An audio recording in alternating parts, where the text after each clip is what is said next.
Bom, boa noite a todos. Estamos aqui nesse encontro promovido pela Pequena Central como uma contrapartida para a apresentação do espetáculo da obra As Cadeiras. Foram convidados estudantes, professores de artes cênicas, de cinema, enfim, das artes em geral. E estamos recebendo a Andréia Alves, da Sarau, agência literária, não, de cultura, e a Cláudia Marques, da Fábrica de Eventos. São colegas incríveis, são produtoras bem interessantes aqui do nosso quadro de produtores do Rio de Janeiro, porque eu particularmente, isso é uma coisa minha, eu divido a produção em dois estilos, assim, um que é você montar uma peça, que eu acho bacana e tal, e outro que é você fazer um projeto. E aqui a gente tem duas produtoras que fazem projetos, elas são coisas investigativas, que buscam linguagem, que buscam identidade própria, então quando elas fazem um trabalho, e isso é admirável, elas montam realmente um projeto que vai trazer muita troca para o público. Com a pandemia, a gente vivenciou, não só elas e eu, mas todo mundo da classe artística, um momento de reinventar, de se manter vivo. Como é que a gente chegava ao público? E aí, com acesso à internet, às redes sociais, ao YouTube, enfim, criou-se o tal chamado teatro online, que foi muito interessante, foi muito importante nesse momento, que deu uma sobrevida para nós, da classe, e que desse embrião foram surgindo outras alternativas. E é sobre essas alternativas, que eu acho que elas é que vão vingar mais do que o teatro online, porque o teatro online ele foi uma emergência, eu acho que ele não é um fim, o fim não tem também, né? O fim a gente vai criando meios para chegar a algum lugar. Então a gente vai estar aqui com elas duas, elas vão se apresentar, a Andréia primeiro. Boa noite a todos, a todas. Queria agradecer o convite de estar aqui para a gente fazer essa discussão. Bom, a Sarau está completando 30 anos esse ano e a gente viveu esses anos agora de pandemia com uma situação realmente que a gente teve que se adaptar e para todo mundo, né? Foi uma emergência. E no nosso caso lá, a gente teve pelo menos duas situações, né? Que foi o Jacksons do Pandeiro, que era uma peça que ia estrear em abril, né? A gente fechou tudo em 13 de março, né? No Rio de Janeiro. Eu estava no final de semana, eu estava em São Paulo fazendo uma apresentação do Auê, que é uma das peças da Barca dos Corações Partidos, é uma companhia que a Sarau é produtora. E aí a gente se viu numa situação de um final de semana infernal, assim, que a gente teve que desmobilizar ensaio para a gente estrear dali a 15 dias. Uma outra peça nossa, que foi A Hora da Estrela, que estreou no dia 6 de março, e a gente fez só 6 apresentações. E o Auê, que estava também ainda vivo, fazendo várias apresentações, a gente fez as últimas apresentações em São Paulo, que teve um fechamento diferente, porque ainda reduziu o público para 500 pessoas no primeiro final de semana e depois fechou.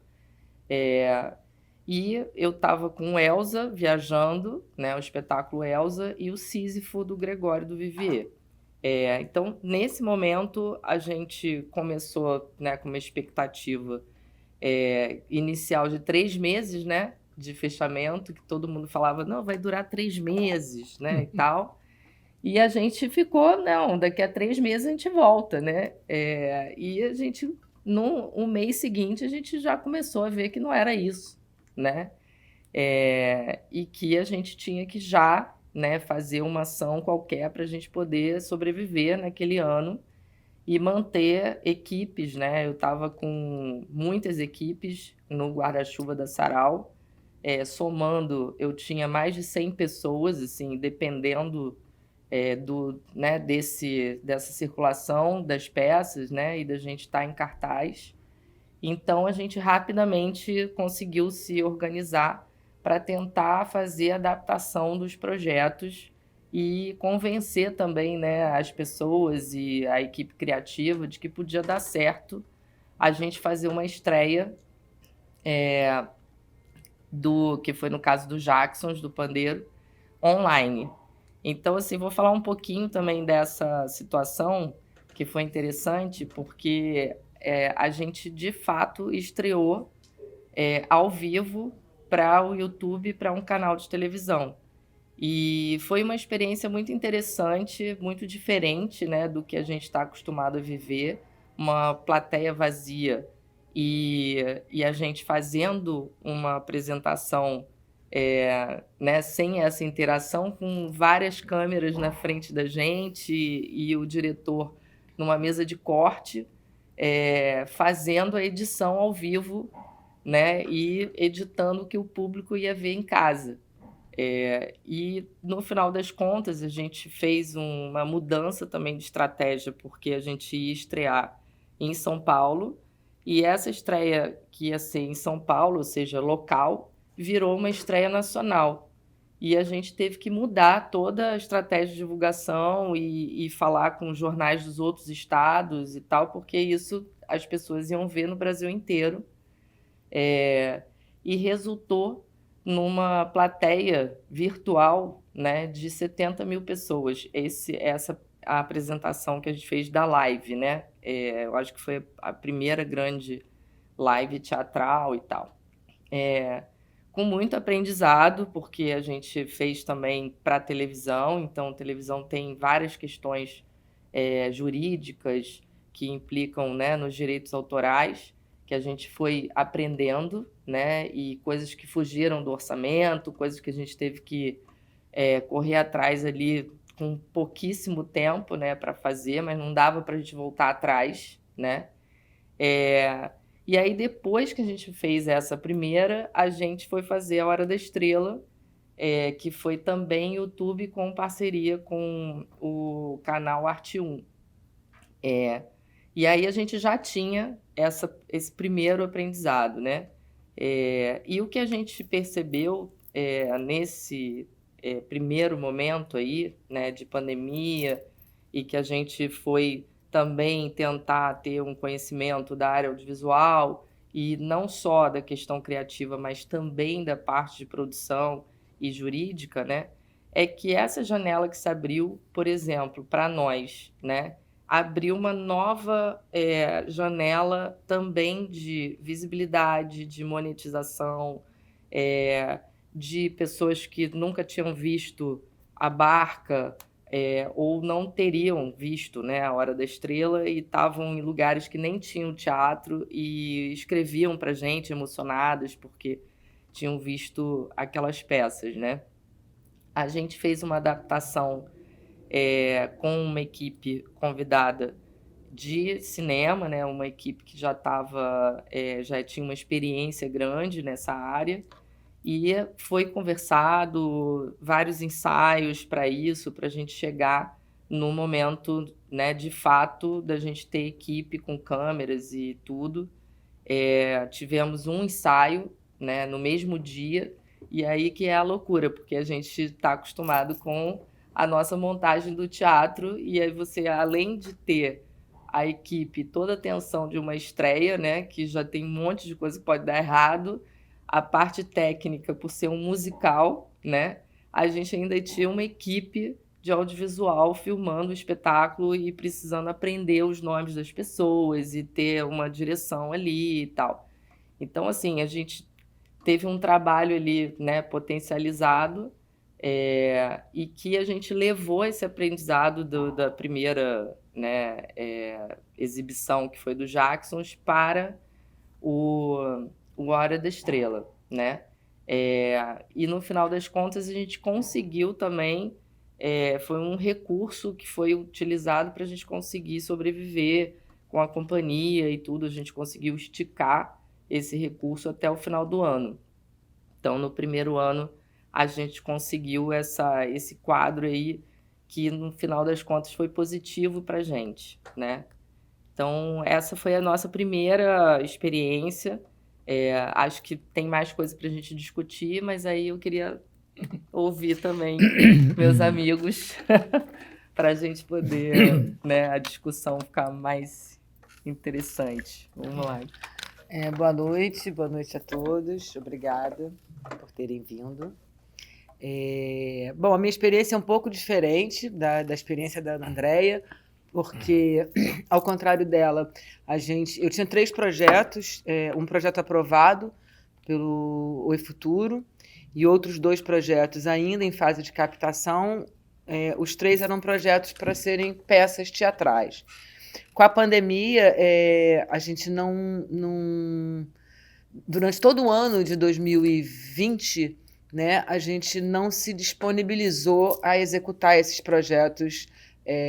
Enfim, a gente não se disponibilizou a executar presencial, né, de filmar, de se encontrar. Então, a gente ficou, durante o ano de 2020 inteiro, pensando eles de uma forma já para a forma do audiovisual. Quando a gente viu que realmente a pandemia ia se estender, que a coisa não ia acabar em 3, 4, 5, 6 meses, a gente começou já a transformar esses projetos. E aí, 2 deles foram contemplados pela Lei Aldir Blanc, a Melhor Versão e o Macbeth, e esse outro era o Meu Filho Só Anda um Pouco Mais Lento, de direção do Rodrigo Portela, foi o que foi aprovado pelo Oi Futuro.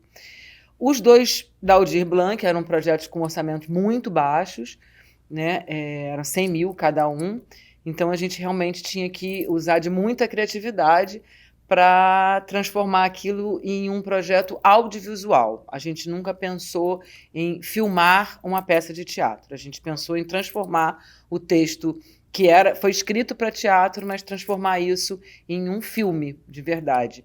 Só que a gente queria manter a atmosfera do teatro. Então, os 2 foram feitos em teatro. A Melhor Versão, a gente fez uma parceria. Aí a gente teve que ir em busca das parcerias, né? Porque para fazer um filme com 100 mil reais, impossível. Então, A Melhor Versão, a gente fez uma parceria incrível com a Cidade das Artes, que foi a nossa locação, que serviu de cenário e pano de fundo para a filmagem. Nós fizemos em 12 dias um filme de 1h05. Isso, para quem entende um pouco de cinema, é muito rápido. Eram 12 horas de gravação e tendo que ser muito prático, muito objetivo. Mas fizemos A Melhor Versão, e lançamos ele e deixamos ele 40 dias disponibilizados 24 horas por dia. A gente tinha um grande problema, que a gente estreou todos eles na mesma época que todo mundo da Lei Aldir Blanc estava estreando o projeto. Então, a gente tinha que buscar alternativas para ele ser diferente, ter algum plus. E aí, uma das estratégias que a gente fez que deu super certo foi essa, de deixar ele 24 horas por dia aberto, gratuito, não ter sessão. Muita gente fazia sessão. A gente deixou 60 dias aberto, 24 horas, e tivemos uma visualização de 11 mil espectadores nos 60 dias, o que eu considero uma visualização muito boa. E é um projeto que, hoje em dia, a gente está com ele já ele já foi para 3 festivais, e a gente está inscrito em outros, enfim. Estão conseguindo dar uma vida, uma lei em vida dessa temporada da Aldir Blanc. O Macbeth, a gente fez uma parceria com o Teatro Poeira, porque também a gente queria filmar ele no teatro. Era um monólogo com o ator Luiz Lobianco. Fizemos uma parceria com a TV Zero, né, que veio com toda a estrutura de equipamento, de mão de obra, inclusive. A TV Zero entrou com o equipamento e com o pessoal. Então, foi o que viabilizou a gente fazer. E a gente filmou em 7 dias no Teatro Poeira também com parceria do Teatro Poeira. Filmamos em 7 dias, lançamos juntos os 2, também deixamos 40 dias. E o Macbeth a gente teve que tirar por questões legais, porque o Luiz estava em contrato com a Globo, e aí a gente não conseguiu colocar mais. Agora a gente colocou ele de novo e voltou a ter uma visibilidade bastante boa, porque o Luiz ganhou um prêmio de melhor ator com esse projeto, então ele voltou a ter uma visibilidade muito boa. O terceiro projeto, que é o Meu Filho Só Anda um Pouco Mais Lento, ele tem uma característica diferente, porque aí ele já foi um pouco mais à frente. Ele é um projeto de um edital de 2019, que era para se apresentar em 2020 e estreou em agosto de 2021. Quer dizer, ele ficou 2 anos mudando, se transformando. A princípio, a gente tinha fechado um formato de também transformar a peça em um filme. Só que quando a gente apresentou isso para o patrocinador, em uma reunião de Zoom, o patrocinador, que era o Roberto Guimarães, que era o diretor do Oi Futuro, que tristemente faleceu durante o processo nosso de filmagem, ficou muito triste, muito decepcionado com o fato de não ter público. E como a gente já estava num processo dos centros culturais começar a ser abrindo os centros culturais e as pessoas começando a sair de casa, o diretor bolou um projeto que ele era meio híbrido. Ele era um filme, só que os atores era um teatro que virou um filme e que foi fragmentado em uma exposição de audiovisual, uma instalação de audiovisual no Centro Cultural. Então, o produto estava lá, os atores estavam lá virtualmente, mas o público poderia assistir presencial. Era muito restrito, porque eram 13 pessoas cada 1h40, então tinha uma capacidade de pouco público, né? E era todo um sistema de higienizar, controle remoto, porque cada um tinha que trocar capa de fone, cada um tinha que ficar com uma distância grande. Então, assim, tudo isso a gente foi aprendendo e adaptando como é que a gente poderia ter esse público, sempre com muito receio, né, dessa proximidade, essa volta do público, como seria, será que as pessoas iam? E as pessoas foram, e a gente fez uma temporada de 2 meses e meio, com todas os agendamentos, embora pouco público, mas todos os agendamentos lotados. Agora, é um projeto que foi feito também, né, assim, embora tenha um orçamento maior, era um orçamento de 350 mil, mas um orçamento de 350 mil para fazer ensaio de uma peça, fazer um filme e depois uma instalação, ele praticamente ficou na mesma proporção do orçamento de 100 mil. Então, a gente também teve que ter parcerias. E aí o Oi Futuro entrou com todo o equipamento da instalação,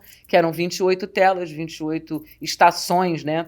Essa instalação é isso, é um caminho que você faz por 28 estações, escolhendo que caminhos você dá para a história. Essas 3 produções, eu nunca tinha feito audiovisual na vida, para mim foi uma experiência bastante interessante, porque a gente mesclava, a gente chegou à situação bastante engraçada da gente, o teatro está acolhendo a mão de obra do audiovisual, né? Assim, o primo pobre das artes acolhia o pessoal do cinema, trazia o pessoal do cinema não trabalhava, mas o teatro começou a trabalhar e a gente trabalhava com essa galera. E a gente conseguia fazer com muito menos dinheiro e com muito menos tempo produtos e projetos muito bons. Assim, eu acho que a pandemia trouxe essa expertise para o pessoal das artes cênicas, né? E a gente apresentou projetos com muita qualidade, com resultados muito bons. Para mim, uma dificuldade grande que eu vejo nessas produções é a continuidade disso. Ao contrário do teatro, que a gente tem nas mãos a continuidade, né? A gente faz temporadas, a gente vai adiante. Por exemplo, o Meu Filho, Só Anda um Pouco Mais Lento, é um projeto que ele ficou muito difícil de ir adiante, primeiro, por essa restrição de público, né? Ele não é um projeto barato, porque ele é um projeto que tem um equipamento muito grande, a gente não tem o equipamento era do Oi Futuro.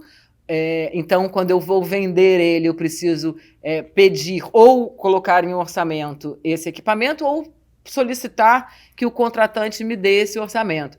E quando ele bota na ponta do lápis quanto custa o projeto, faz as contas de quantas pessoas vão assistir por dia, fica um valor absurdo por pessoa. Então, essa é uma dificuldade que eu vejo da distribuição e de prosseguir nesse projeto, que é um projeto tão lindo e que realmente a gente precisaria mostrar ele para mais pessoas, né? A gente tem algumas possibilidades, mas agora é um projeto que a gente tem o bruto dessa filmagem e tem a intenção ainda de transformar isso também num filme, né?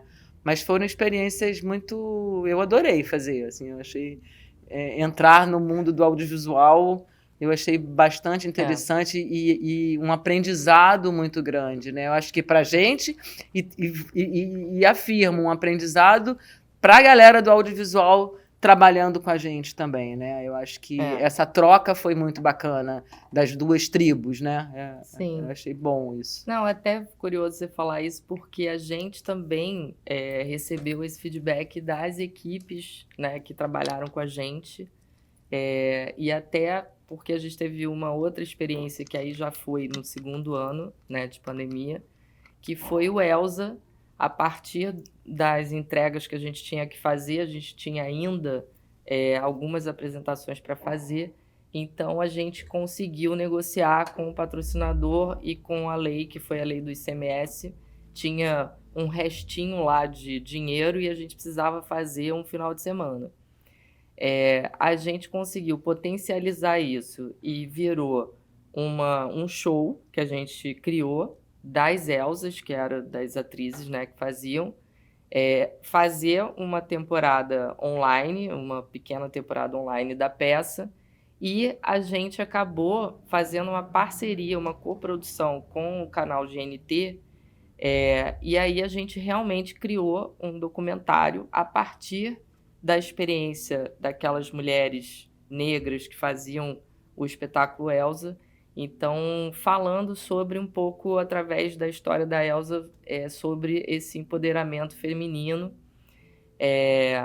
E foi uma experiência muito interessante, porque ali realmente era um produto audiovisual criado a partir de uma peça de teatro, né? A gente levou, no caso do Jacksons e do Elsa, a gente fez lá na Cidade das Artes também, né? E ali a gente tinha uma equipe toda, né, da produção realmente audiovisual, né? E o que as pessoas falavam era isso, né? O orçamento era muito curto, muito pequeno, mas a gente conseguiu fazer um milagre, porque a gente gravou em 5 dias de locação lá na Cidade das Artes, né? Óbvio que teve a fase pré de roteiro e a gente estudando juntas, né? E, assim, uma coisa que a gente fez sem pretensão, para passar um dia no GNT, e, enfim, a gente estava fazendo ali uma coprodução. O GNT ficou tão animado com a produção que mandou para os festivais internacionais e a gente ganhou o festival, o New York Festivals, né? Ganhamos melhor documentário, categoria Silver, né? Que eles chamam.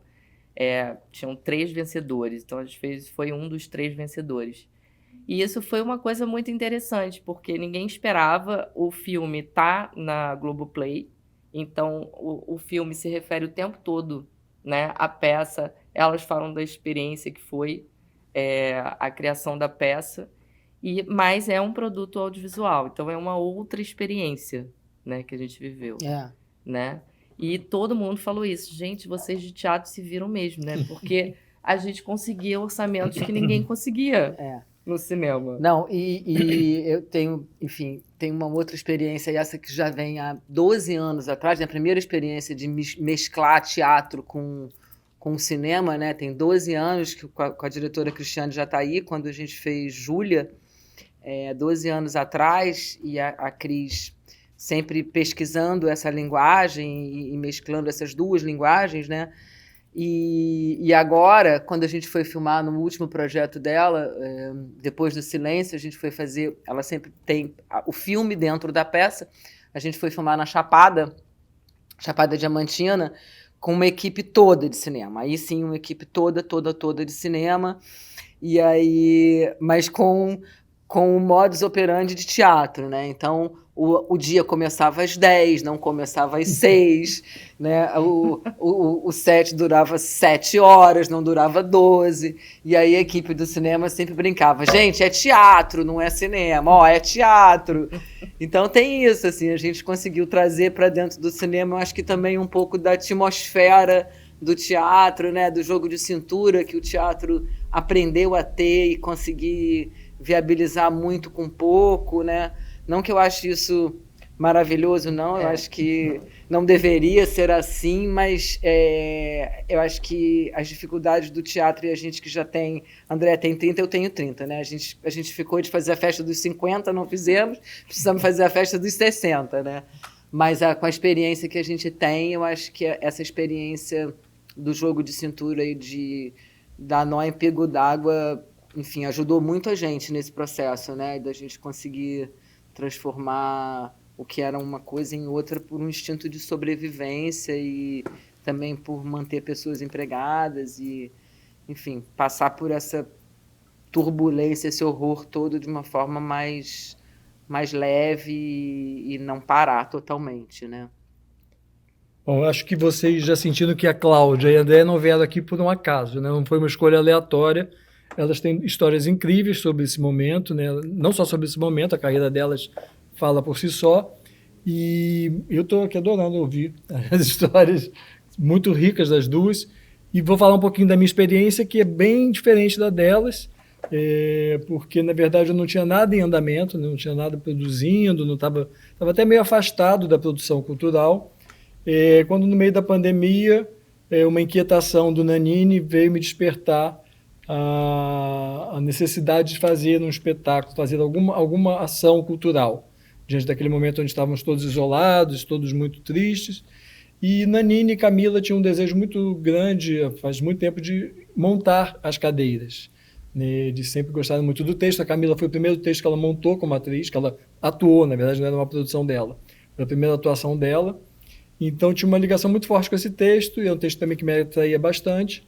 E resolvemos então que a gente iria montar as cadeiras, porque tinha uma facilidade, eram 2 atores, a gente não tinha nenhuma pressão de nenhuma lei de incentivo, porque a gente estava fazendo inicialmente com recursos próprios. E Nanini lançou o desafio e me convidou para dirigir, que aí era um desafio duplo. Foi aí que a coisa pegou para mim, ficou mais complicada. Mas nos organizamos para montar uma peça e fazer um audiovisual. Era um produto dividido em 2. Por quê? Porque a gente não sabia quando que essa pandemia ia acabar, né? E, de qualquer forma, também, até seguindo um pouco o que a Cristiane Jataí faz há muito tempo brilhantemente, eu tinha ideia de usar partes do vídeo também no espetáculo ao vivo, porque o espetáculo exige muito dos atores. Ele, inclusive, é recomendado pelo autor que ele seja feito por atores jovens, porque fisicamente ele é muito puxado. Então eu falei, bom, não vou botar o Nanini e a Camila aqui correndo de um lado para o outro com cadeiras, vou usar essa parte já gravada. E começamos esse trabalho. Tive um parceiro muito importante, que foi o Bernardo Dugin, um jovem ator e assistente de direção. Começamos esse projeto e fomos tentando organizar, fazer a lei de incentivo, erramos tudo na lei de incentivo, tivemos que voltar atrás, porque a gente realmente não tinha esse jeito de fazer as coisas, estava muito enferrujado. E aproveitamos esse momento e começamos a contactar parceiros de longa data do teatro, como o Gringo Cardia, que se interessou pelo projeto, o Antônio Guedes no figurino, e o Júlio Parente, que faz trabalhos com a Cristiane Jataí, que já tinha trabalhado comigo, também se juntou a nós, e começamos a formar essa história, contar essa história, e partimos para os ensaios, para as leituras primeiro, de forma online, mas logo Nanini e Camila quiseram estar próximos. Nós montamos uma sala de ensaio no Reduto, que é um espaço que a gente tem aqui em Botafogo, no Rio de Janeiro. Fizemos uma bolha, né? Nanini e Camila eram divididos por um plástico enorme, e nós, da direção, cenografia, enfim, todas as pessoas da equipe de criação, por outro plástico. Então tinha essa divisão. E ficamos assim durante 1 mês e pouco, fazendo leitura, ensaiando, até que tanto Nanini quanto Camila pegaram o Covid, não no nosso ambiente de trabalho, eles pegaram em ambientes diversos, e tanto que só eles 2 que tiveram Covid, mas foi Covid leve, a gente parou um pouquinho, e em janeiro a gente voltou já para gravar. A gente alugou um estúdio e filmamos em 10 dias o nosso texto. A nossa ideia sempre foi, na hora dessa parte filmada, sair do teatro. Por que sair do teatro? Justamente por causa desse simbolismo que tinha essa questão do teatro filmado, que é uma coisa muito controversa há muito tempo, né? E que a gente queria fugir disso, porque para mim também o teatro e o estúdio são 2 lugares muito parecidos, porque são vazios, e a gente vai preencher com os nossos sonhos, com as nossas ideias, com o nosso risco, né? O que a gente propõe numa hora que a gente vai contar uma história, apresentar uma história, é arriscar, ver se o público vai embarcar nela. Então esses espaços são propícios para isso. Juntando com essa equipe que eu tinha, eu tive na minha cabeça essa ideia de fazer uma coisa mais flua, assim, eu não tenho uma cenografia sólida. Então, a gente foge bastante do cinema tradicional, porque eu não tenho a cadeira, eu tenho as cadeiras só, porque o título pede, mas eu não tenho uma parede, uma janela, um sofá, uma geladeira, eu não tenho elementos reais, né? Eu coloquei a nossa montagem numa coisa meio etérea. E pedi que a Nanina e Camila embarcassem nessa história, eles dois gênios que são, fizeram lindamente, fizemos o nosso trabalho.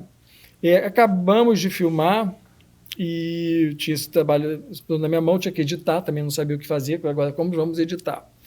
E, enfim, foi um outro aprendizado, tive uma outra parceira que surgiu na minha vida, que foi a Violeta Rodrigues, que me ajudou, ela me pegou no colo e foi me ajudando a fazer cada etapa da finalização, onde tive muitos contratempos, mas a gente teve muita sorte, acho que como as meninas, porque como ninguém estava trabalhando, quem estava ali estava se sentindo muito acarinhado, gostando de estar. Eu realmente fiz esse trabalho, também nessa condição de pouco dinheiro, e as pessoas trabalharam por muito menos do que elas trabalhariam no cinema, sabendo que ali era uma situação de emergência, que era um trabalho feito muito calcado pela relação do Nanina e da Camila, estavam completando 50 anos de amizade, e de amizade mesmo, de verdade, né? Eles não são colegas de trabalho, são amigos que se frequentavam em casa, família, tudo. Então, as pessoas embarcaram nesse projeto, foi muito bonito, a gente tinha um set muito tranquilo, muito, muito harmonioso, e fomos para a montagem e depois aí vamos descobrir o que fazer com esse produto, né? Porque onde a gente coloca ele? Porque a gente sabia que a gente não tinha um teatro online, né? A gente não estava ali ao vivo, né? E a gente tinha um material gravado que também não identificava muito com o teatro nem com o cinema. Começamos a percorrer essa busca de onde colocar nosso projeto. É no teatro, é no cinema. Cheguei a pautar teatros, depois desisti. Acabamos estreando no Estação Botafogo. Está sendo uma experiência incrível, incrível, porque as pessoas que estão indo assistir, elas entendem que é uma linguagem que não está querendo se encaixar em lugar nenhum, querendo pegar nenhuma bandeira, e acho que está funcionando. E a gente teve um contratempo que foi, na verdade, uma tragédia, que foi o falecimento da Camila Amado, 6 meses depois que a gente acabou de filmar. Ela, quando filmou com a gente, ela já estava doente, né? A gente sabia, ela sabia também, enfim, ela estava... Mas ela fez tão bonito, tão bonito. Todo final dia de filmagem, os dois eram muito aplaudidos, era muito emocionante tudo. Camila conseguiu ver algumas cenas do nosso trabalho, algumas poucas cenas, e depois, no dia que eu fui visitá-la, bem perto do falecimento, eu deixei, o filme já estava mais montado, ela ficou, digamos que ouvindo, absorvendo esse filme, que ela trabalhou e fez muito brilhantemente. Essa foi a minha experiência, mas eu digo que assim, é uma experiência que eu pretendo reproduzi-la, porque eu fiquei muito animado com esse resultado. Não estou falando só da questão artística, não, mas fiquei também, graças a Deus. Mas com essa poder juntar a linguagem de teatro com o audiovisual. Acho que ela é super viável. A gente, quando pega um texto como As Cadeiras, né, um texto que tem uma universalidade, que fala do humano, do homem, né, que faz questões tão importantes, você ganha um aspecto que tem outra dimensão para o público. Então, eu fiquei muito feliz com isso. A gente tem outros projetos. A gente agora, na verdade, meu foco hoje em dia, ele se divide entre montar espetáculos ao vivo, poucos, porque dá muito trabalho, elas sabem, Muito trabalho. E fazer esse tipo de projeto, que a gente fez um projeto que também filmamos em pouco tempo. A gente ensaiou 2 meses como teatro, fizemos leitura de mesa, a gente formou o teatro. A linguagem está muito do teatro. A gente respeita a respiração dos atores, eu não tenho cortes acelerados, hipermontagem, não tem isso. A gente usou os recursos que o audiovisual tinha para nos dar de uma forma parcimoniosa, com algum humor até, eu diria, e a ideia é continuar com esse projeto, assim, poder fazer outros. Eu achei que é uma experiência muito válida, e eu acho que também para a Cláudia, também para a André, me parece que foi válido, e elas também devem fazer projetos novos. Por isso que eu digo que aquele teatro online, que eu não estou criticando de jeito nenhum, mas aquele da emergência, né, que as pessoas tinham que fazer de casa, enfim, que era uma questão de sobrevivência, é difícil, mas a gente elaborar essa nova linguagem, né, que junta as artes, acho que vai ser muito bacana, acho que a gente está no caminho. Sim, e sem a pressão da Covid, né? Porque a gente não ia perguntar isso não pra falou vocês. sobre isso, porque, na verdade, assim, Todas essas histórias, elas tinham como pano de fundo também todo esse medo, Tensão, né? Essa Absurda. tensão, era o dia inteiro, eram testes e mais testes e mais testes, né? E todos os cuidados e aquele medo de que será que alguém vai pegar. E eu tinha, em 2 situações, eu tinha pessoas com muitas comorbidades. Então, assim, você como produtor se sente muito responsável pela vida das pessoas que estão ali.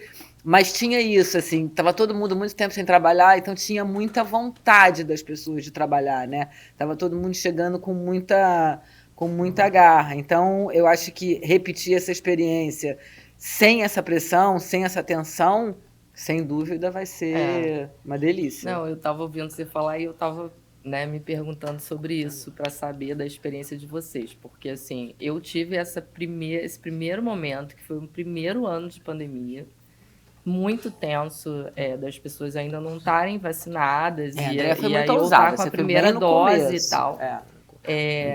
E assim, eu estava pensando sobre isso, porque assim, eu lembro muito da sensação da gente dentro do teatro, né, fazendo Jacksons para live, né, fazendo a estreia, e a gente foi para lá e a gente teve, foram 2 ou 3 dias de montagem, e aí a gente ensaiou com tudo, e no dia seguinte já estava chegando a equipe para fazer o espetáculo, né? E podia, a qualquer momento, a gente ter uma notícia que alguém estava com Covid. Então, assim, era um momento, assim, quase de oração intensa de todo mundo. Falou, gente, ninguém pode pegar uma tensão, limpa a o gente não palco. conseguia projetar nada para frente, né? Protocolos Assim, incríveis, todo mundo que chegava já chegava assim, ó, tá aqui, tô limpo, né, quase na entrada, né, a equipe total que participou diretamente, né, da ação lá, da live do Jacksons, a gente somou 42 pessoas, e aí imagina, você chegar no momento que chegam, né, chegou uma equipe enorme dentro do teatro, era quase um público, né, que medo. e eu me lembro do momento que a gente já estava com tudo lá e tal, o pessoal da televisão que chegou, do canal Bis, né, TV Globo, e de repente eu ficar pensando assim, porque ia começar a contagem regressiva para a gente entrar no ar ao vivo, né? E aí a gente já tinha falado de várias coisas que a gente não tinha pensado antes. Por exemplo, a gente colocou 2 microfones em cada ator, porque falei, eu vou ter um treco na plateia se o microfone falha, entendeu? É uma apresentação que a gente vai ter eternizada, né? Então vai ter que ser 2. Então tudo que a gente foi no meio do caminho, né, vendo que a gente não tinha previsto e a gente conseguiu botar lá. Mas aí, na hora, quando deu aquela coisa da contagem regressiva, né? Passou um filme na minha cabeça. Eu fiquei assim, gente, que loucura que a gente está fazendo. Podia alguém ter pegado Covid, podia ter alguém ter um treco ali, sei lá, uma dor de barriga na hora de entrar em cena, porque isso acontece, né? Ao vivo, mas ao vivo no teatro com o público, você vai lá e conversa, né? Exato. Fala, ó, atrasou um pouco, tenha paciência. Mas a gente estava entrando ao vivo na televisão, né? Então, assim, foi uma tensão absurda, assim, né? E aí, quando deu tudo certo, a gente teve 2 momentos de falha de microfone durante, né? E a gente já tinha gravado algumas cenas que a gente achou que eram mais críticas, né? Que podia acontecer alguma coisa. E a gente conseguiu substituir depois, porque a gente não editou praticamente nada. Mas esse momento foi muito tenso. E depois, na live que a gente fez da Hora da Estrela, que foi em dezembro, né, de 2020, porque o projeto foi feito para o centenário da Clarice. E aí eu falava, gente, a gente não vai fazer nada, não vai estar em cartaz, a gente não, né, não vai fazer nada no centenário. E aí a gente convenceu o CCBB, que era o patrocinador, de fazer esse dia, né, com a transmissão ao vivo e tal. A gente estava retomando, o nosso cenário estava lá no teatro do CCBB, o Teatro 1 do Rio, né? E a gente descobriu que o cenário estava com cupim, tinha dado cupim, né? Tivemos que tirar o cenário de lá, descupinizar, fazer coisas de novo e tal. Aí voltamos, a gente começou a reensaiar a peça. E acho que uns 20 dias antes da estreia, isso assim envolve, né, uma equipe de estreia, né, todo mundo trabalhando para divulgar, produzindo e tal, uma equipe enorme. A mãe da Laila pegou Covid e ela teve que ir para Salvador para cuidar da mãe dela, porque ela é filha única. E eu ficava assim, vai dar tudo certo para ela. E ela tensa, e a gente falando o que a gente faz. A gente tinha uma substituta para Laila, mas a gente nunca imaginou que no dia da estreia, né, pra gente fazer lá especial pra televisão e pro YouTube e tal, ela estaria impossibilitada, né? E aí, assim, no final das contas deu tudo certo, assim, a mãe dela ficou bem, cumpriu o período certo. Ela chegou em cima do laço, assim, para pegar as coisas que a gente tinha adaptado e tal. E foi lindo, assim. E tem isso da energia, Total. né, que vocês falaram, assim. Porque, assim, a equipe estava muito junta, estava todo mundo ali, assim, naquela vibração de que vai dar certo. E no final deu, sabe? E a gente falava, era isso. Porque todo mundo queria muito que desse certo, né? E aí deu muito certo mesmo, assim. E aí dá vontade de você repetir, Não, né? eu lembro que nas 3 situações, eu ouvia muito uma pergunta, porque as 3 situações tinham períodos que tinham que filmar naquele período, não tinha? E as pessoas me perguntavam, e aí? E se alguém pegar Covid e a gente tiver que parar? Tem um plano B? Eu falei, não tem um plano B. Não, qual era Não a tinha. minha resposta era o seguinte, Eu falei, não vai pegar, exatamente. Eu falei, não, ninguém vai pegar Covid, porque tinha essa pergunta, porque era isso, imagina, eu tinha lá 8 dias para filmar na Cidade das Artes, porque depois eu tinha que sair, porque já ia entrar outras pessoas. E se alguém tiver que parar, qual o plano B? Eu falei, não vai acontecer nada, vai dar tudo certo. E nos 3 projetos eu não tive ninguém, graças a Deus, não tivemos que parar, não tivemos... ninguém ficou contaminado durante, né? Pelo menos não que a gente saiba.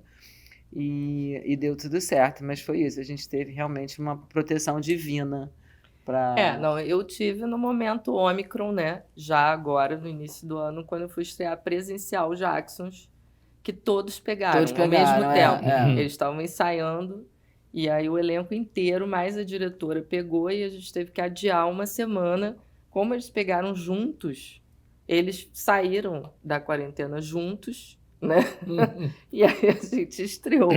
Então, assim, foi uma situação tensa, né? A gente aprendeu a viver, é muito doido, né? A gente aprendeu a viver sem planejamento, né? A gente que trabalha tanto com planejamento, com cronograma, com as coisas organizadas, a gente teve que aprender a viver um dia de cada vez e entendendo como seria possível, né?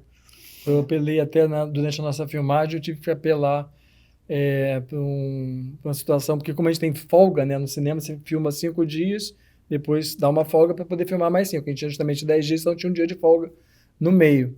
E eu, para manter as pessoas em casa, eu peguei do meu bolso e comprei um engradado de cerveja para cada pessoa. Eu falei, pelo amor de Deus, bebe em casa, fica em casa. Porque era a garantia que a gente tinha de filmar mais uma semana. Imagina parar um processo no meio, né, com poucos recursos, por mais que toda a produção tenha sido feita de uma forma econômica, uma parada é uma tragédia para a gente. Claro. Não, eu me lembro, no Jacksons, a gente chegou a fazer um esquema de transporte.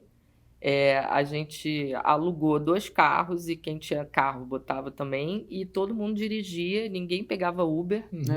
E a gente fez, assim, 1000 esquemas de protocolos para todo mundo se proteger, né? No final das contas, deu tudo certo. Realmente, nesse período que a gente fez o Jacksons, ninguém pegou Covid e nem na hora da estrela. Então, a gente repetiu os protocolos, né? Porque deu certo. Né? Então, foi isso. E vocês têm um projeto novo nesse formato já? Pensando em alguma coisa? Olha, o que eu pensei depois dessa vivência aí, né, desses projetos... Fala só o que você puder falar. Não, e o doc da Elza e tal, é que, assim, pra mim, assim, como eu faço muito musical também, né, e eu já tinha experiência fonográfica, porque a Sarau também é produtora fonográfica, e a gente, quase todos os espetáculos que a gente faz, a gente tem uma produção fonográfica que vai para o streaming, vai para as plataformas todas e tal. Então já tinha essa janela, né? E o YouTube foi uma coisa que a gente foi aprendendo a lidar durante a pandemia. A gente aprendeu mais a lidar, né, com essas plataformas visuais, né, assim, que a gente tem. E aí, assim, o que eu pensei foi, a gente nunca mais vai fazer um projeto que a gente não registre de uma forma a virar um produto, porque quantas vezes eu fiz espetáculos e fiz um registro que era muito bom, mas por não olhar para isso como um subproduto, a gente pecou em algumas coisas, e até questões jurídicas mesmo, questões de direitos autorais, os contratos. Então, assim, eu mudei todos os meus contratos, e hoje eu já tenho uma previsão da peça, por exemplo, a peça nova que vai estrear em São Paulo agora, né, da Barca, Museu Nacional. A gente vai fazer uma filmagem, vamos fazer 2 sessões de filmagem, e a gente já está combinando uma equipe, né, também audiovisual, um diretor e tal, e isso já está sendo tratado como um produto, né? Como é que a gente vai licenciar isso, se a gente vai fazer alguma parceria e tal. E aí eu vi muito, assim, durante a pandemia, algumas filmagens de espetáculos, por exemplo, musicais da Broadway, né, e tal, como é que eles faziam, e plataformas que disponibilizam isso gera também recurso, né? Algumas salas, por exemplo, de concerto, tipo a Filarmônica de Berlim, que tem, além das assinaturas presenciais, tem online também. Então, e é uma qualidade incrível, né? Então, tem coisas que eu acho que, obviamente, a experiência do teatro, ela no presencial, né? A Sarau essencialmente é uma produtora de espetáculos ao vivo, né? Mas eu acho que a gente potencializa, amplia muito esse público e traz público para o teatro, porque você cria uma expectativa. Total. O Jacksons, a gente criou essa expectativa, e o Hora da Estrela, eu tive várias pessoas, quando a gente voltou no presencial, que vieram falar pra gente que viram no Arte 1, né? Ou falava assim, vi um pedaço, achei lindo, quando eu vi que entrou em cartaz, eu vim correndo e tal. Então, isso acontecia muito com as músicas, que a gente faz esse processo de lançamento, né, do espetáculo. Geralmente eu lanço um clipe, uma música antes e tal. E aí eu acho que o audiovisual, ele traz isso, né, também, né? Acaba trazendo também um público diferente para o teatro, né? Até porque tem gente que gostou da experiência de ficar em casa, né? Tem Então, gente, tem muita gente. esse público que quer assistir as coisas de casa, tem. E tem isso mesmo. Eu acho que ele pulveriza nacional e internacional mesmo, né? Assim, eu tive retornos de pessoas que assistiram os 2 projetos, principalmente o Macbeth, que assistiram os projetos fora, principalmente na América Latina. Eu tive bastante retorno de pessoas que assistiram Argentina, Uruguai, e que mandavam comentários. Então, eu acho que nesse sentido, sim, o audiovisual contribui para o teatro presencial. Eu não tenho nenhum projeto de audiovisual, entendo e acho que é isso mesmo. A gente nunca mais vai filmar uma peça como a gente filmava antigamente. A gente sempre pode ter esse outro olhar, né, de fazer um produto que possa virar um segundo projeto.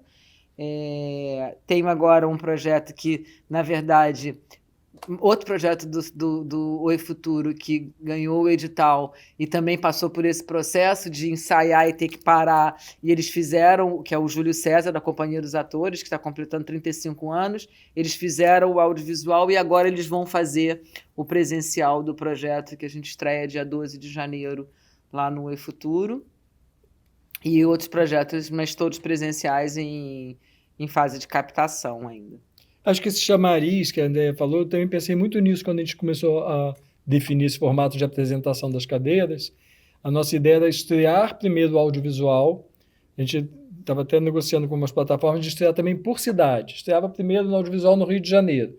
Aí faz um mês. Aí acabou essa plataforma, a gente estreia o espetáculo uma temporada também de um mês no teatro pequeno, porque quem quiser ter uma experiência mais profunda ou diferente que seja, ela vai ao teatro. Então, eu acho que o audiovisual pode realmente ajudar muito o teatro nesse sentido, que você apresenta um bom produto, um produto que aí não pode ser realmente como a gente filmava teatro antes, que era mais para registro nosso, porque também não tinha, né, para onde levar o teatro.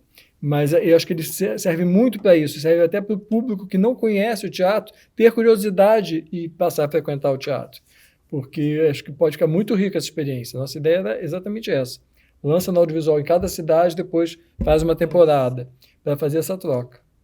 Não, é interessante isso do cinema, né? De você levar para a sala do cinema também, porque você tem uma plateia ali, é uma outra experiência, né? Quando a gente colocou nas plataformas do YouTube as peças, uma coisa que eu pensei muito foi a gente trazer coisas para as pessoas se sentirem no teatro. Então, a gente criou os programas das peças, eram digitais, então tinha um QR Code e a gente falava para a pessoa baixar o programa em casa, né?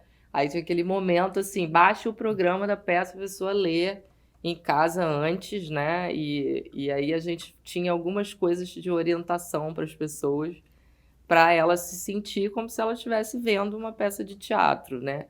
E também uma outra coisa que foi a gente fazer cada dia como se fosse ao vivo. Isso trazia uma plateia no chat que as pessoas interagiam muito com o espetáculo, né? Então, todo dia era como se fosse o primeiro dia. A gente abria aquele dia ali, era um novo link e tal. Isso a gente foi aprendendo, né? E isso trouxe muita gente que queria estar ali naquela plateia digital, falando elogios. Se arrumava para ver a peça. E aí a gente criou fãs naquele momento ali, muita gente que não conhecia, né, a companhia, não conhecia os espetáculos da Sarau, que eram de outros estados, e aí viraram fãs, passaram a seguir as redes e tal, a partir daquela plateia ali, gente que se falava, oi fulana, você aqui de novo. Então tinha uma interação diferente, né? Que a gente não estava acostumado, né? A gente ia acostumado, então, quando chegava assim, ó, já estou na primeira fila, alguém falava assim. Então, tinha essa coisa legal que a gente foi aprendendo, né? E no caso Jacksons, o canal Bis fez, acho que 4 reprises depois que a gente fez a primeira live, né? E a gente via que as pessoas se programavam para ver, porque, tipo, tinha um dia que era 1h da manhã, aí as pessoas falavam, eu vou ver, 1h da manhã eu perdi, não sei o quê. Então, assim, a gente agora, por exemplo, a Barca está fazendo 10 anos, né? Esse ano, Sarau 30 e a Barca 10 anos. E a gente vai fazer uma programação digital com tudo que a gente produziu da Barca na pandemia. Assim, aí a gente vai passar de novo o Jacksons, o Desancora, que foi o show, que já foi no 2º ano de pandemia, que foi Aldir Blanc, né? Vamos passar o Aue, que a gente foi para São Paulo, porque o Sérgio Cardoso, como a gente encerrou o presencial, eles quiseram que a gente fosse o primeiro espetáculo, aí audiovisual tudo produzido por eles e tal, e aí ficou em cartaz no Teatro Sérgio Cardoso Digital, né? A gente fez o audiovisual e a gente adaptou uma cena que era o Vida Doida, que eles faziam com a plateia, interagiam com a plateia e tal. Essa cena, eles corriam até a beira do palco, assim, e a câmera mostrava aquele teatro de 800 lugares vazio, né? Vida doida, né? A gente, assim... Então, assim, foi muito legal, assim, a gente fez produtos, né, muito bacanas, assim, teve clipe de música e tal também. Então, é legal a gente não deixar isso se perder também, né? Porque isso tudo que a gente construiu, acho que vira um legado aí que, de certa forma, dá visibilidade. Muitos festivais internacionais passaram a aceitar, né, os espetáculos digitais, né, os espetáculos filmados. E eu acho que a gente passou também a ter um momento assim de quantas vezes a gente teve que pagar passagens caríssimas para ir em reuniões que podiam ser online. e a gente otimizou, né, muita coisa de tempo da gente. E eu acho que assim, essas curadorias que passaram a ser digitais, né, também democratiza, né, um pouco, porque muitas peças que não podem estar em cartaz muito tempo, então os jurados né, desses festivais, assim, eles podem também acessar obras que naturalmente não acessariam, né, porque ficaram em cartaz muito pouco tempo. Então, acho que tem coisas muito bacanas, assim, de coisas positivas, né, desse momento aí de aprendizado. A gente tem, inclusive, porque todos nós três somos associados da PTR, e a PTR teve essa experiência também muito rica, que foi ela se viu na obrigação de transformar a sua premiação anual numa premiação nacional, que ela era focada nos espetáculos que se apresentavam no Rio de Janeiro, evidentemente porque os jurados são no Rio de Janeiro, e com a pandemia, com esse teatro online e seus frutos, a PTR passou a considerar todos os espetáculos do território nacional. Bastava você se inscrever para que pudesse concorrer e ser visto pelos jurados, pela crítica. Então, esse momento também a PTR foi muito ativa, né, e soube conduzir de uma forma generosa para a cultura, para a arte. Então, essa experiência é uma experiência válida. Nós não me perguntaram, mas eu vou falar que meus próximos projetos... Fale, por favor. Não, também ninguém perguntou, não. Eu também saí falando. Serão fatalmente focados no ao vivo e no audiovisual. Tem um primeiro projeto que ele percorre os dois caminhos, que ele vai ter uma versão ao vivo e uma versão filmada. Um segundo projeto que ele vai ser uma filmagem de um espetáculo que já montamos, uma versão para o audiovisual desse espetáculo, e nenhum dos dois tem minha direção, são somente produção. E aí um terceiro projeto que eu volto a dirigir, que aí é um outro clássico do teatro que a gente vai transformar, também vai apresentar presencial e em forma de vídeo. Eu acho que essa experiência para nós três foi muito válida, acho que válida para todo mundo, de alguma forma. Eu tenho uma historinha que é, enfim, engraçada, mas é meio tristinha, assim, porque eu tive a oportunidade de trabalhar com uma atriz de 85 anos, né, Maria Esmeralda. E quando a gente convidou a Maria Esmeralda para fazer o projeto, ela não conseguia entender o que era. Ela, mas como um teatro? Que teatro é esse? Como é isso? E durante todo o processo que a gente filmava, a gente montou um set dentro do teatrinho do Oi Futuro, que é um teatrinho muito pequenininho, né, quase o tamanho dessa sala aqui, e fizemos algumas locações. E cada vez que o diretor falava para ela, Maria, agora vem aqui, ela falava, mas eu estou de costas para o público. Como assim se eu estou de costas? Mas o público, como é que você está me filmando se o público está aqui, o público não vai me ver? E até o final, ela falava, quando é que a gente estreia? Quando é que a gente vai encontrar o público? Assim, não entrava na cabeça dela essa situação de estar fazendo um teatro sem o público. E quando ela foi assistir a instalação, acho que vocês foram no mesmo dia, né? Foi. Ela foi assistir a instalação, ela ficou fazendo um looping, porque ela falava, eu jamais imaginaria que fosse isso, que fosse dar nisso, que coisa, que experiência. E ela ganhou também um prêmio, né? Ela foi melhor atriz coadjuvante do prêmio PTR, mas foi porque ela ficou muito inconformada o tempo todo, assim, e ela fazia questão, ela era a primeira a chegar no set e a última a sair, porque ela gostava de ficar vendo também, né? E era a minha maior preocupação, porque era uma atriz de 85 anos, trabalhando numa pandemia, muito rebelde, não queria usar máscara, não queria nada, e abraçava todo mundo, e queria beijar todo mundo. Mas engraçado, assim, o amor que ela tem pelo teatro, né? A história da vida dela é o teatro, e ela vivenciar essa experiência do audiovisual sem entender muito no que ia se transformar aquilo, né? Como é que o público ia assistir aquele trabalho que ela estava assistindo, né? Assim, foi interessante assistir ela dentro desse processo. Assim, engraçada também a Duda Maia dirigindo o Jacksons, né? Enfim, depois de tantos contratempos, a gente ia estrear e voltou, e enfim, a gente teve que fazer um processo aí, saber onde estavam os figurinos, com que costureira ficou o figurino que não tinha ficado pronto ainda, né? Depois de meses, né, parado. E aí, quando a gente chegou finalmente no teatro, né, assim, foi uma emoção assim para cada um, né, assim, diferente, a gente entrar no teatro, fazer uma montagem, mesmo que não fosse com o público, né?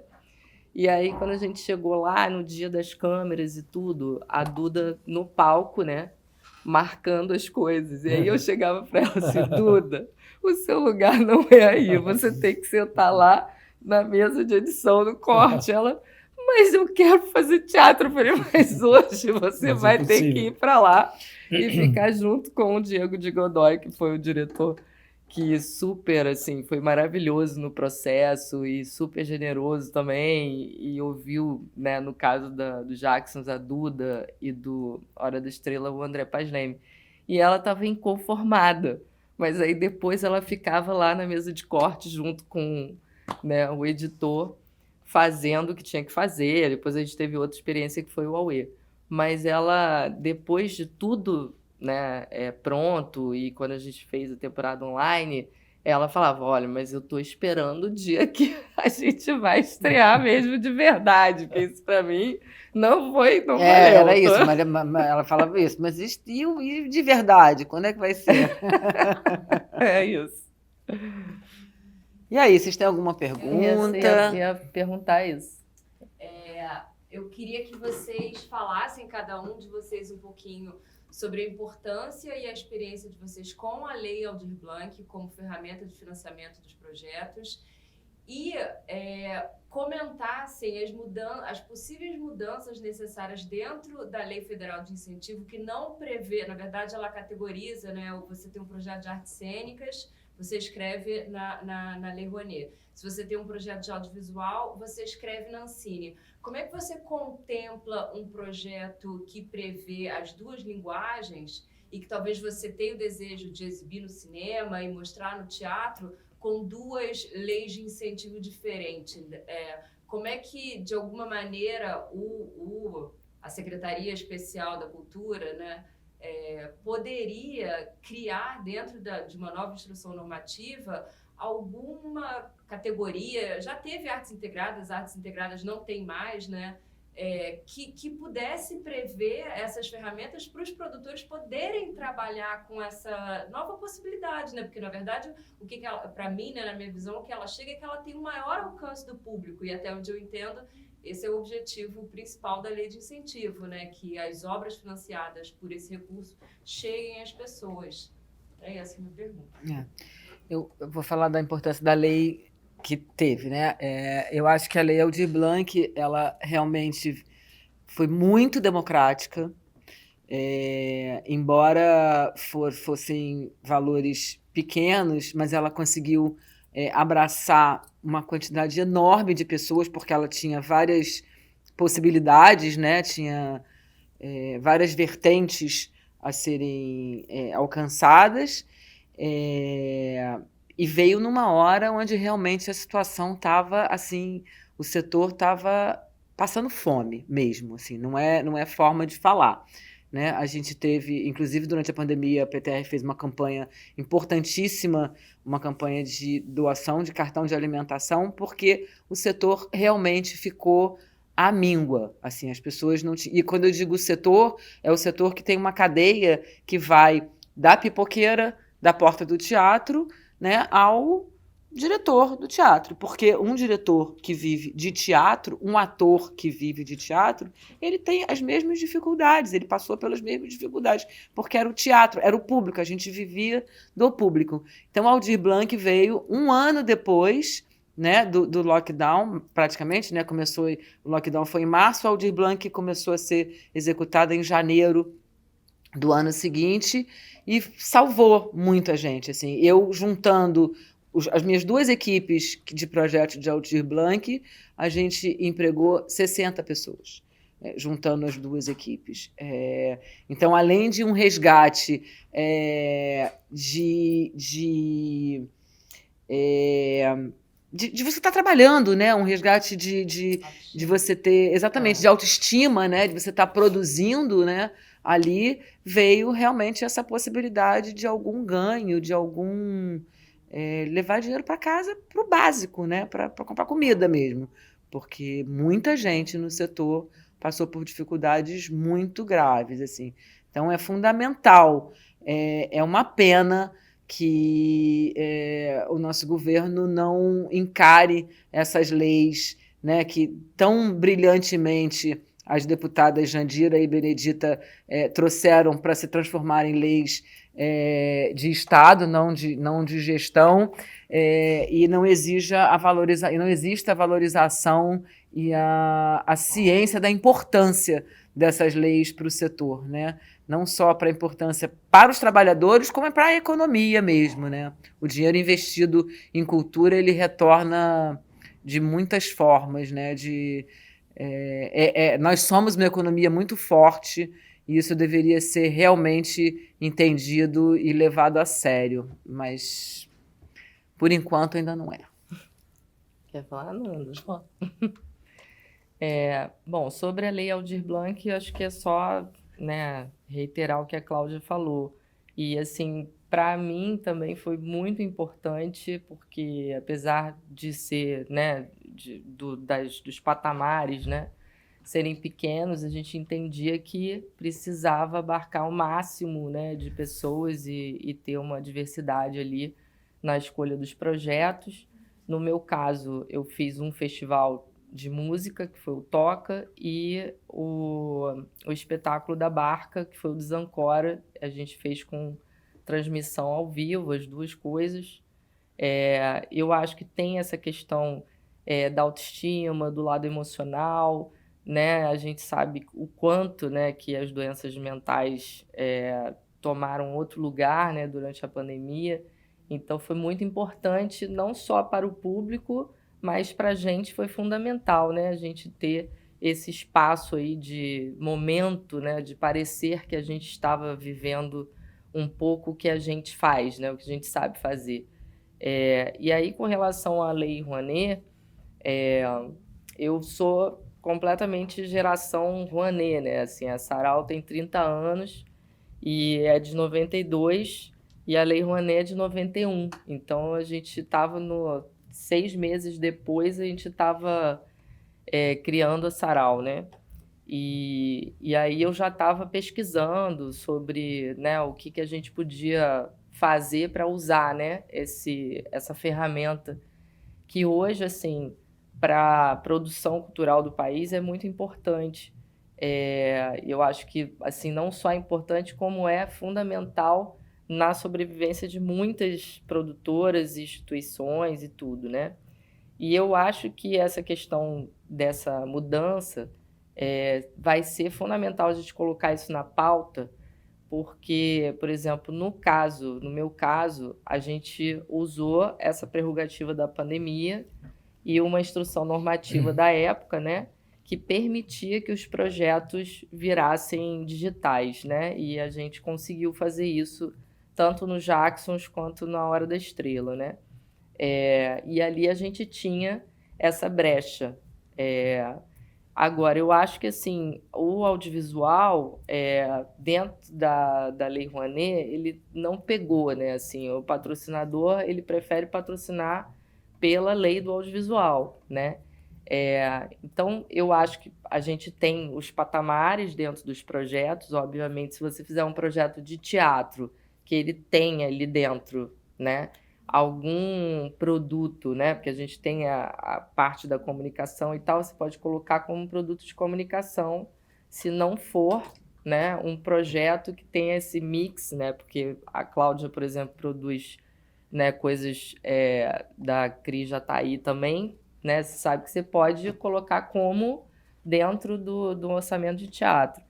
Mas eu acho que é super importante enxergar essa possibilidade de transversalidade entre as linguagens, né, que é o grande ganho, né, que a gente teve. E a gente tentar entender como fazer isso, né, provocar isso numa pauta mesmo de discussão, né.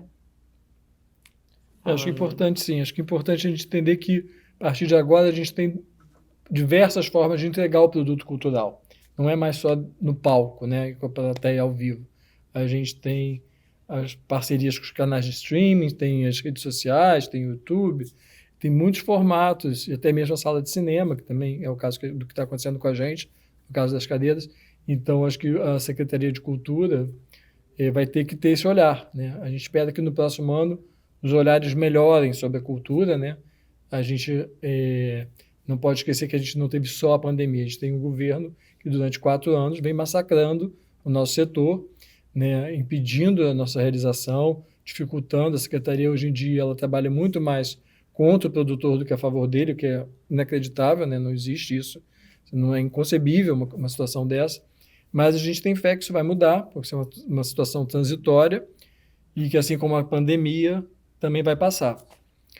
E eu acho que a gente teve um bate-papo incrível aqui, né? Não sei se vocês querem falar mais alguma coisa. Não, alguém quer perguntar mais alguma coisa? Na plateia, alguém?